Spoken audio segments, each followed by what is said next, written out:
call me crazy? Would your mouth water? Or would you ask me how to do that? Mr. Toastmaster, fellow Toastmasters, and no guest today. Everyone in their lifetime seems to be on a diet at some point. Some of them are esoteric.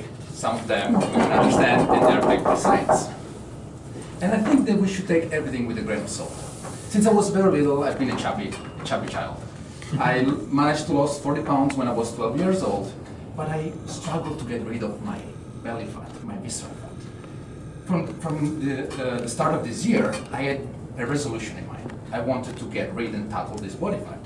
That's why on January 1st, I grabbed a bag, I put all the pasta I had, all the bags of sugar, all the sweets in my pantry, and gave it all away. I am Italian. I was giving away pasta.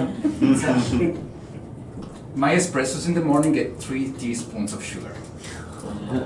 What did I do with that? I was about to start what is a low carb, low in carbohydrates and high in fat diet.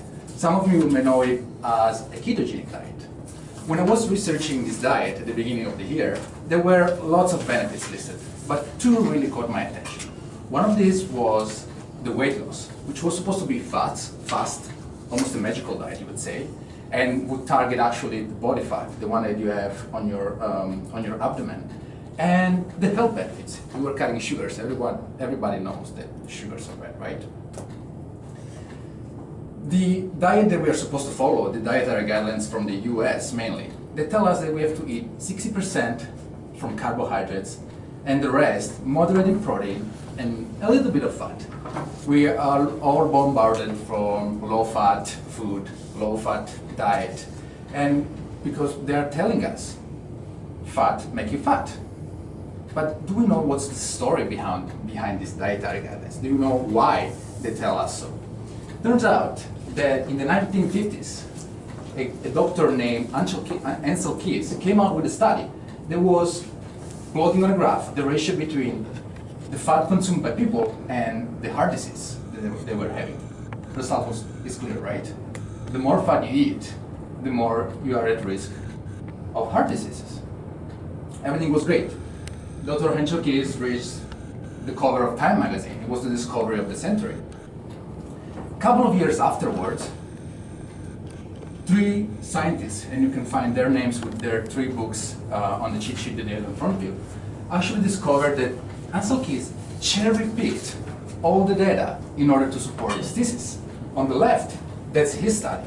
On the right, the actual data that he had available at the time. He actually discarded all the ones that went also against his theory. On the right, we can say they might as well just be random data, right?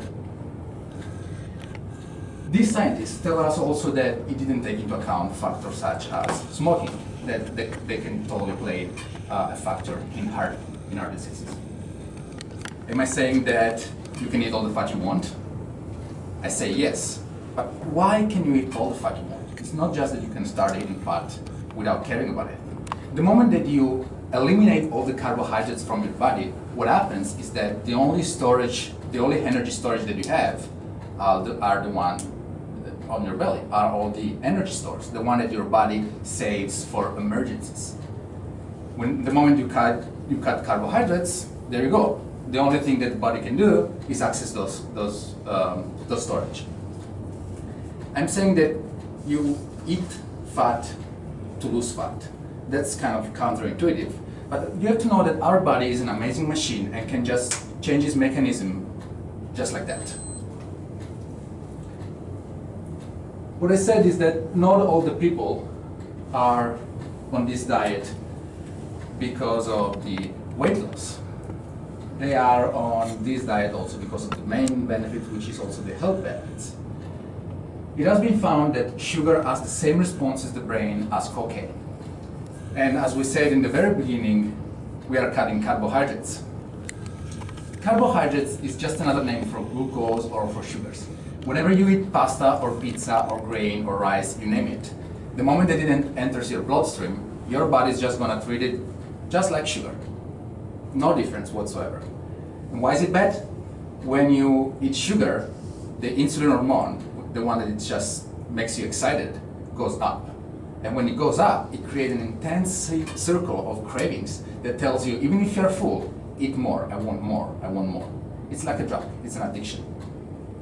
And when it does that, it also tells the body, whatever is coming next, all the fat, please store it. We might need it later. Also, humans have evolved not to eat processed food. We've just been eating processed food for the last 5 to 10,000 years since mass production of them. And this is just not enough for our genes to actually adapt to consume this kind of food. Can you eat bacon every day then? Yes, you can. I've been doing this since January 1st, eating 2 slices of bacon every single day. I'm just fine, I'm breathing, I'm more active than ever. I lost 30 pounds since January 1st, mostly coming from my visceral fat, the one that I actually wanted to target. So for me, it was working. It's kind of hard to put all the information about this diet in 7 minutes. That's why in front of you you have a cheat sheet, and if you want more information, you can access that. You can ask me after the meeting. And please, if you want to start this lifestyle, let me know. We can go to the grocery store together and stock up the fridge with bacon together.